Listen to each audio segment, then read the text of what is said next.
नमस्कार विद्यार्थियों, कक्षा 12वीं कॉमर्स संकाय के विद्यार्थियों के लिए आज एक और महत्वपूर्ण वीडियो लेकर आया हूं। आज हम बात करेंगे बुक नंबर 2 यानी पार्ट 2 के बारे में। पार्ट 2 में 2 सबसे इम्पॉर्टेंट चैप्टर हैं और उनके नाम आपके सामने मौजूद हैं। तो जब विषय शिक्षक चैप्टर 7 को पढ़ाते हैं तो विद्यार्थी एकदम चैप्टर 7 के कॉन्सेप्ट को अच्छे से क्लियर करें, क्योंकि चैप्टर 7 के आधार में चैप्टर 8 बनेगा। चैप्टर 7 और चैप्टर 8 दोनों को बनाने का तरीका बिल्कुल सेम है, बस अंतर केवल इस बात का है कि चैप्टर 7 में बनाते वक्त या एंट्री करते वक्त जहाँ जहाँ शेयर शब्द का प्रयोग किया जाएगा वहीं चैप्टर 8 में डिबेंचर शब्द का प्रयोग किया जाएगा। बाकी बनाने का तरीका, कॉलम, मेथड, प्रोसेस, प्रक्रिया, सब चीज़ बिल्कुल फॉर्मूला सब सेम है। अब क्वेश्चन ये उठता है कि चैप्टर 8 में क्या नया मिलेगा आपको। तो चैप्टर 8 में आपको नया मिलेगा, उस टॉपिक का नाम है रिडेम्पशन ऑफ डिबेंचर, मतलब ऋण पत्रों का शोधन।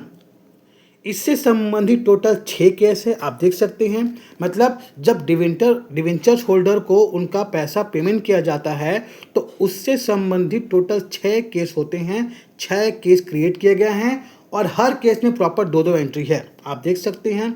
यहाँ बोला गया है सम मूल्य पर निर्गमन एवं सम मूल्य पर शोधन, मतलब एट पर इशू किया और एट पर पेमेंट किया, तब यह 2 एंट्री किया जाएगा। उसी प्रकार से बोला गया है सेकंड केस में सम मूल्य पर निर्गमन एवं प्रीमियम पर शोधन, मतलब एट पर इशू किया गया और प्रीमियम पर पेमेंट किया गया, ये सेकंड केस है। तो सेकंड केस बोलेगा तो सेकंड एंट्री 2 ठो जो आपको सामने दिख रही है उसे करना है। देख सकते हैं केस नंबर 3 में डिस्काउंट पे इशू किया गया और एट पर पेमेंट किया गया। हिंदी में बट्टा पर इशू किया गया और सम मूल्य पर पेमेंट किया गया। तो केस नंबर 3 में आप साफ देख सकते हैं 2 एंट्री है, यह दोनों एंट्री होगा। उसी प्रकार से केस 4 है, केस 5 है। अब देखिए केस 5 में क्या बोला गया है, प्रीमियम पर इशू किया गया और सम मूल्य पर पेमेंट किया गया, मतलब डिबेंचर्स को प्रीमियम पर इशू किए हैं और एट पर पेमेंट किए हैं। ये केस नंबर 5 है। तो जब केस नंबर 5 बोलेगा तो यह केस नंबर 5 में 2 एंट्री होगी। देख सकते हैं केस नंबर 6 बोला गया है प्रीमियम पर इशू किया है और प्रीमियम पर पेमेंट किया है। जब केस नंबर 6 बोलेगा तो यह 2 एंट्री होगी। टोटल 6 केस है, हर केस में प्रॉपर 2-2 एंट्री है और विद्यार्थियों को यह 2-2 एंट्री याद होना बहुत ज़रूरी है। यह टॉपिक आपको चैप्टर 8 में नया मिलेगा, इसीलिए प्रॉपर एंट्री को अच्छे से याद रखिए।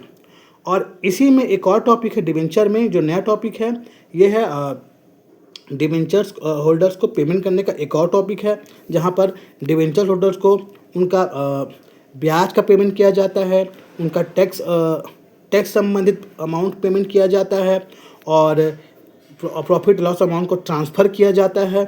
ये उससे संबंधित प्रविष्टियां हैं। तो ये भी एक टॉपिक आपको नया पढ़ने को मिलेगा उस चैप्टर में। तो ये 2 टॉपिक हैं। पहला topic payment of debenture holder का टोटल 6 केस और ये डिबेंचर्स होल्डर के इनकम टैक्स और इंटरेस्ट संबंधित प्रविष्टियाँ, यह 2 टॉपिक आपको नया पढ़ने को मिलेगा। बाकी चैप्टर 7 और चैप्टर 8 दोनों को बनाने का तरीका, प्रोसेस, कॉलम, ग्रैंड टोटल करने का तरीका, फॉर्मूला टोटल सब सेम है। इसलिए विद्यार्थियों जब चैप्टर 7 शुरू होता है तो अलर्ट हो जाइए कि चैप्टर 8 भी चैप्टर 7 जैसे ही बनने वाला है और इसलिए चैप्टर 7 के कॉन्सेप्ट को अच्छे से क्लियर कीजिए।